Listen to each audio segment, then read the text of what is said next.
À la une de cette édition, promotion de la destination Côte d'Ivoire via Africacé au Forum.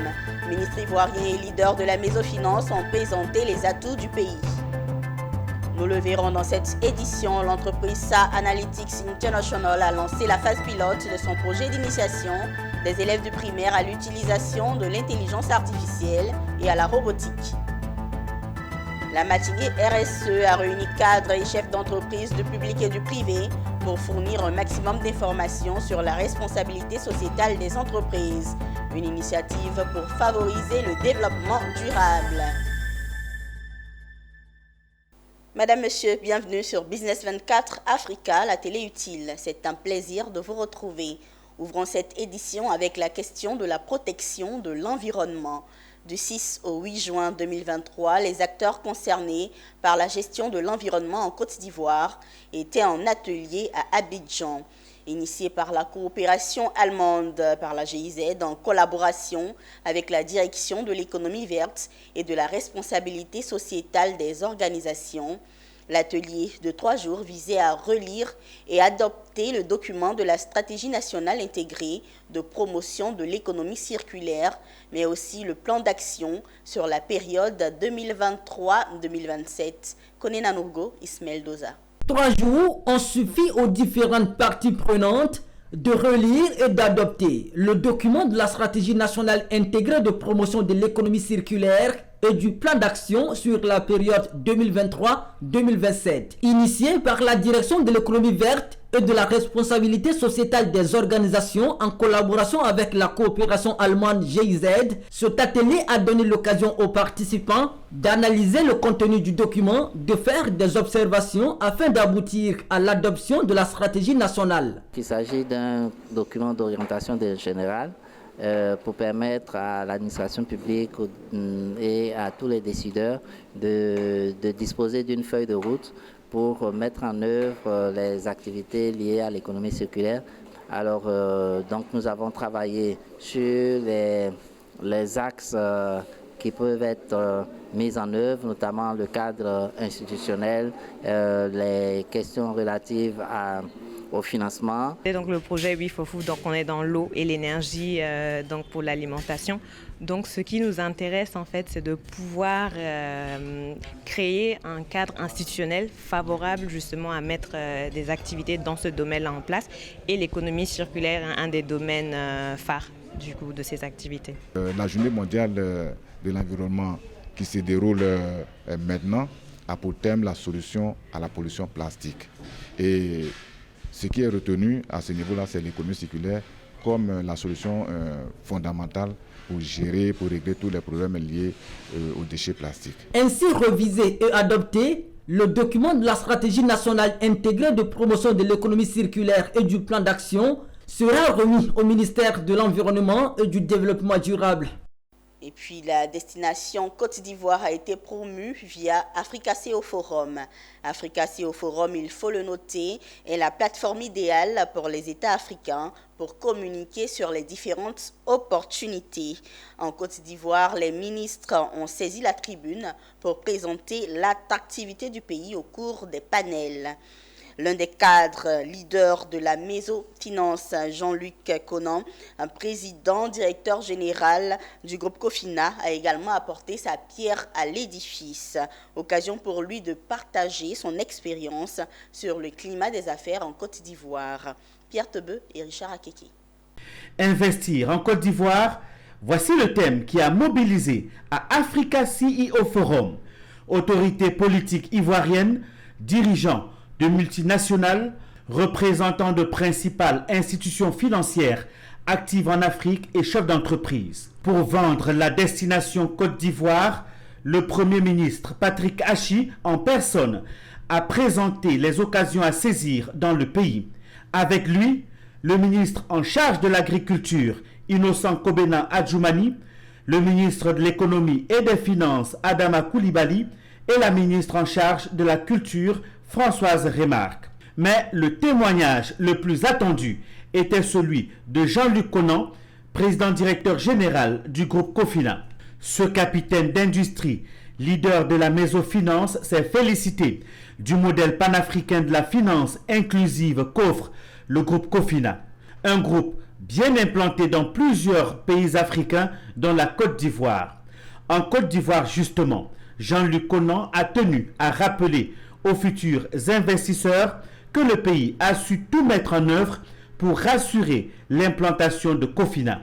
Climat des affaires, accompagnement et autres facilités. Je dirais que ça a été relativement simple parce qu'on a une administration qui fonctionne bien, on a des processus qui sont bien en place. Donc ça a été l'un des pays où l'implantation a été le plus facile dans l'ensemble de nos 9 pays d'implantation. Parce que le cadre s'y prête, parce que l'économie s'y prête, parce que le capital humain s'y prête. Bref, il y a un certain nombre aujourd'hui de paramètres qui sont réunis et qui font que la destination Côte d'Ivoire est une destination relativement facile en termes de doing business. Les perspectives sont bonnes, on continuera d'investir.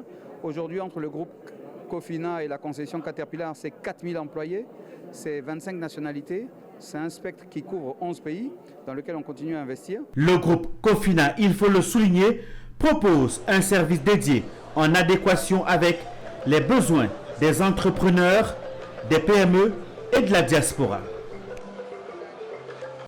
Autre promotion, celle des produits certifiés en Côte d'Ivoire.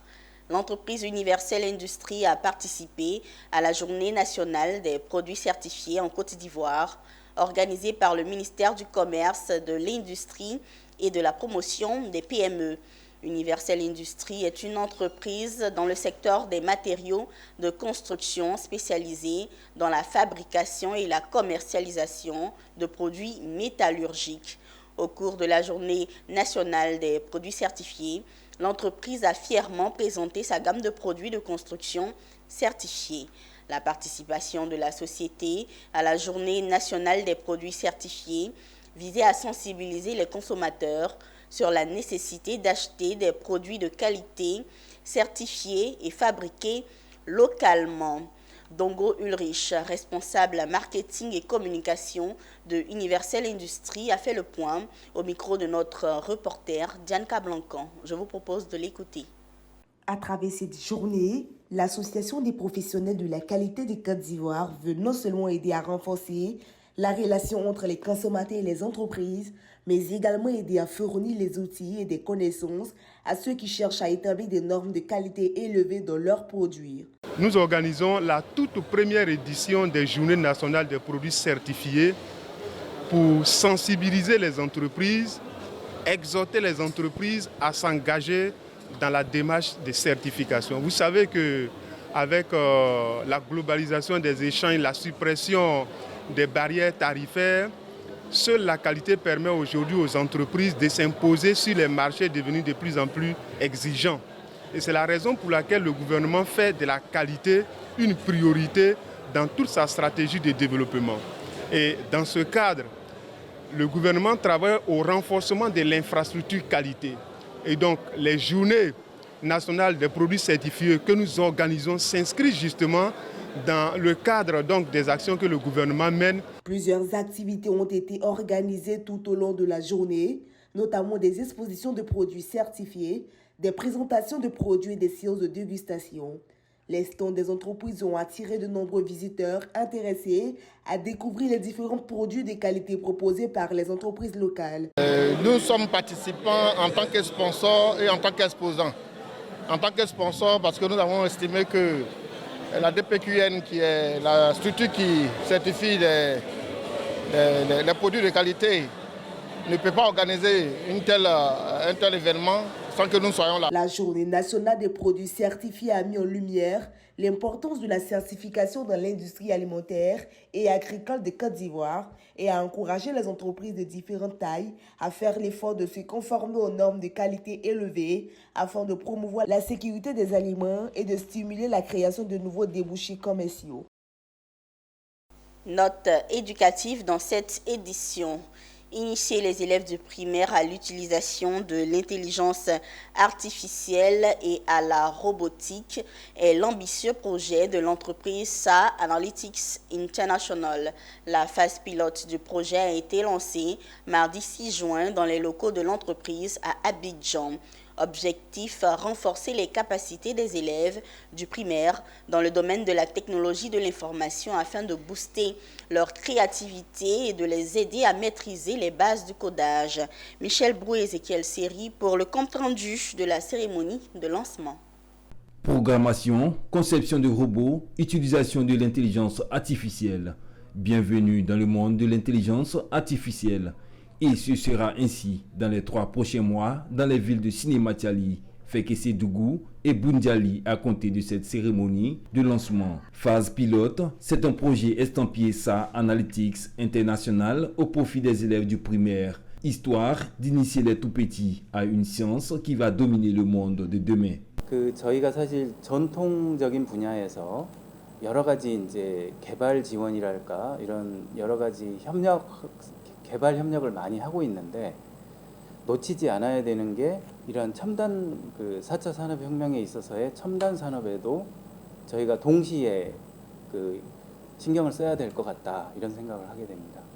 La Corée a beaucoup de projets de développement ou coopération avec la Côte d'Ivoire, mais je pense que ce qui est important, c'est de ne pas oublier la technologie de pointe, surtout à l'ère de la 4e révolution industrielle. Ce projet a pour vocation de former les enfants à bas âge, à partir même de la maternelle, sur 3 choses.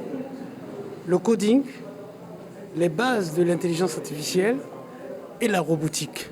L'ambassadeur sud-coréen à ce lancement, mais aussi et surtout le premier responsable de l'éducation nationale et de l'alphabétisation de Côte d'Ivoire, preuve que l'initiative plaît à tout point de vue. Dans les priorités des 3 prochaines années, il y a l'éducation numérique en très bonne place.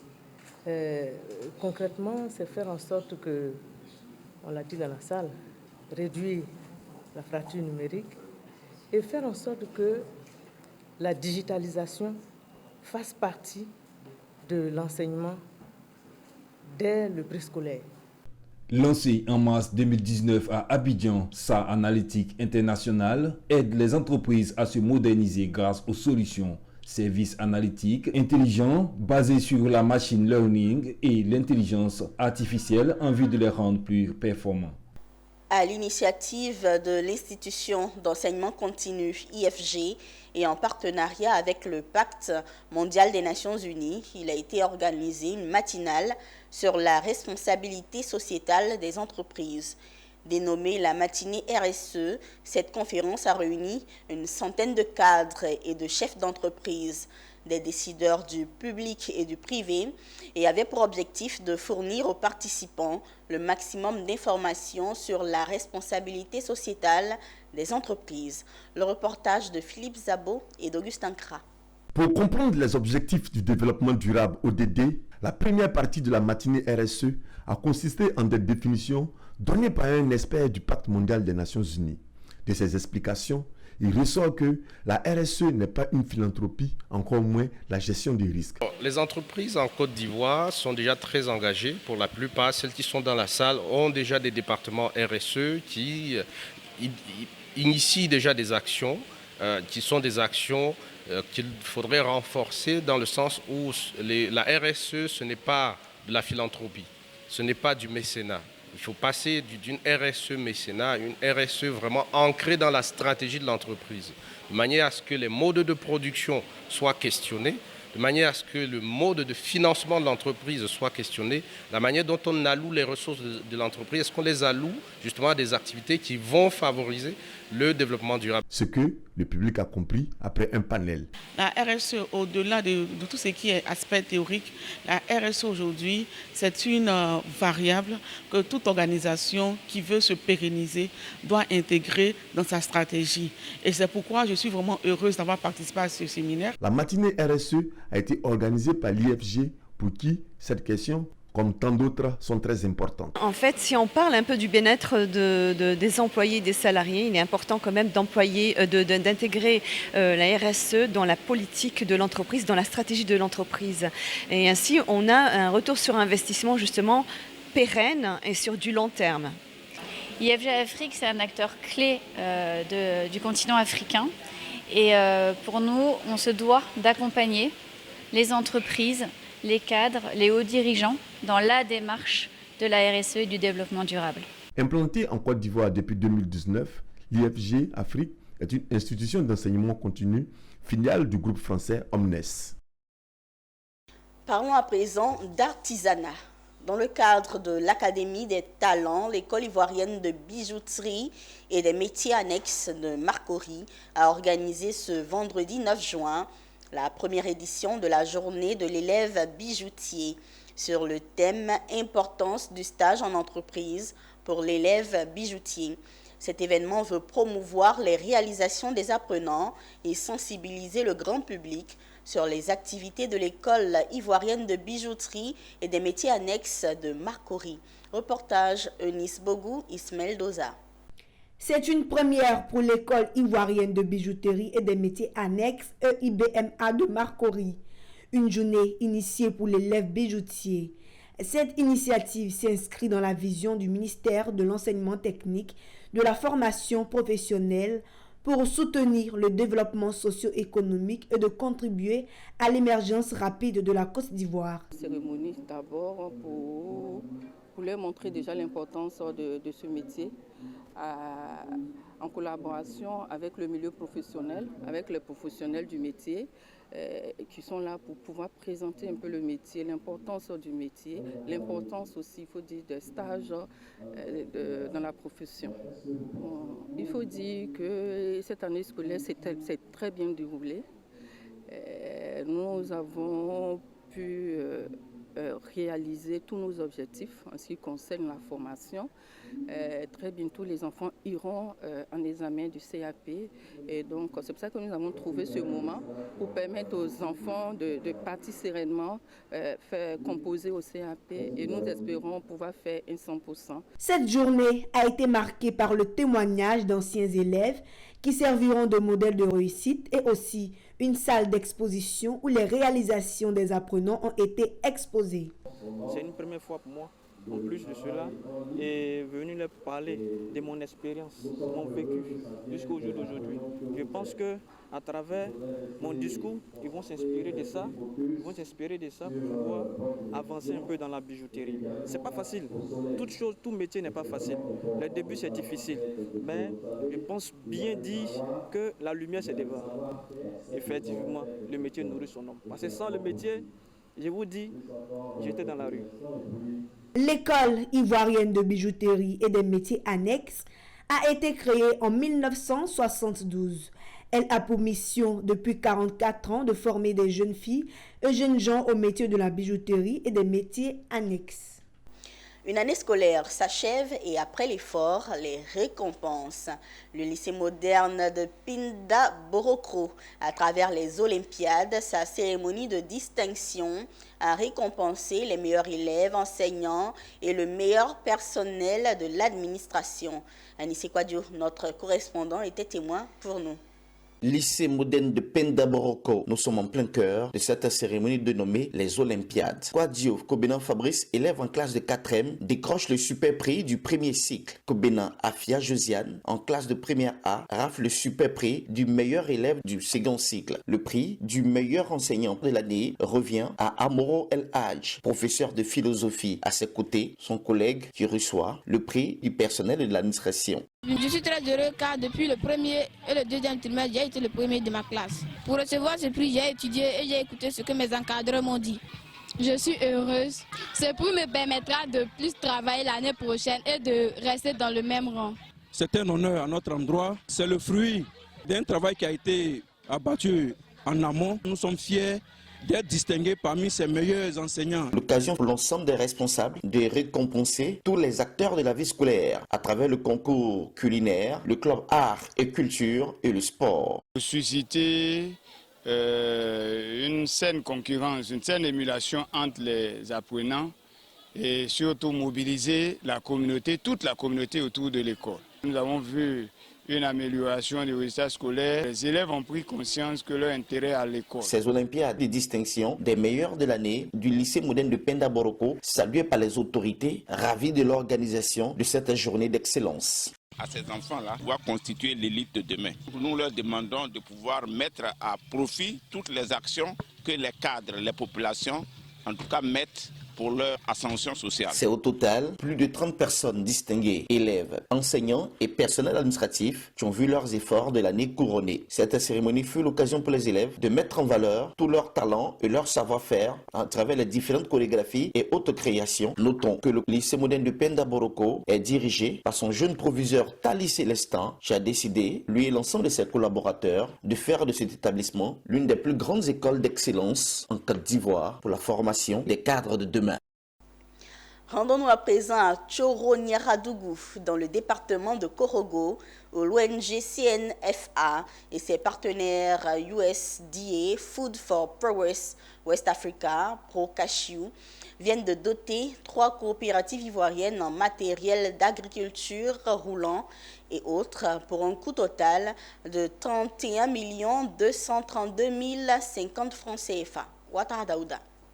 Ce jeudi 8 juin 2023 s'est tenu à Tchoro-Niaradougou, dans le Poro, la cérémonie de remise officielle des matériels agricoles aux bénéficiaires des subventions du projet USDA, Food for Progress West Africa Pro-Cashew, en Côte d'Ivoire, financé par le département de l'agriculture des États-Unis et mis en œuvre par l'ONG CNFA. L'objectif du projet Pro-Cashew est d'aider les producteurs à augmenter la capacité de production et de qualité des noix et mettre en place des mesures incitatives pour rénover et réhabiliter les vergers du cajou afin d'accroître la compétitivité des cajous ouest africains et le marché international. Le projet Pro-Cashew qui est mis en œuvre pour 5 ans, qui a démarré en 2019, a pour objectif principal d'accompagner les producteurs à améliorer leur productivité, mais aussi à être compétitifs sur le marché international, donc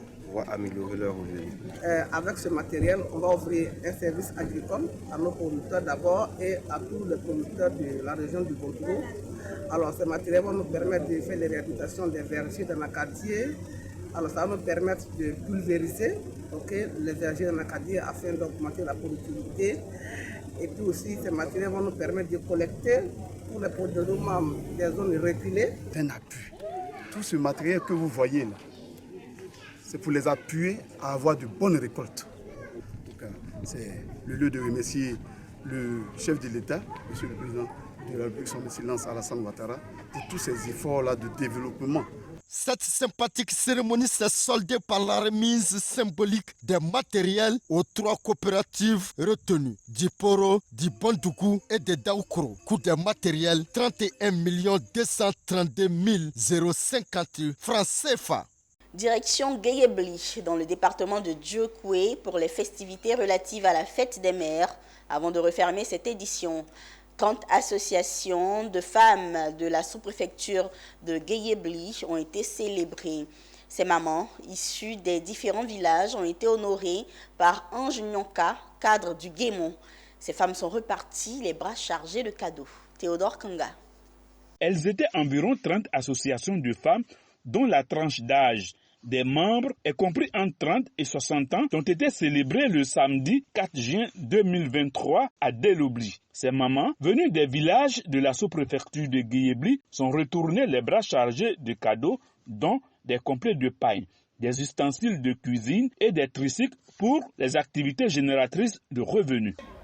On parle d'autonomisation lorsqu'une personne atteint un certain niveau d'indépendance qui ne l'oblige pas à recourir à quelqu'un d'autre pour satisfaire ses besoins primaires et élémentaires. Je suis disposé à vous aider à réussir vos projets communs. Merci spécialement à M. Ange Nyonka, qui depuis 7 ans,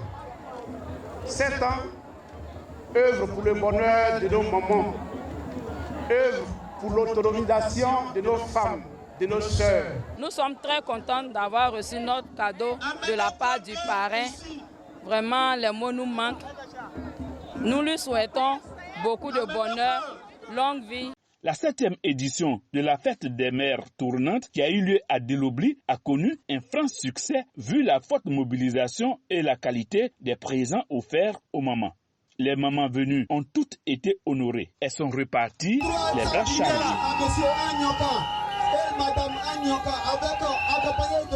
Voilà, ce sera tout pour cette édition préparée par l'ensemble de la rédaction de votre télévision Business 24 Africa, la télé utile. Merci mesdames et messieurs de l'avoir suivi et merci de rester sur Business 24 Africa.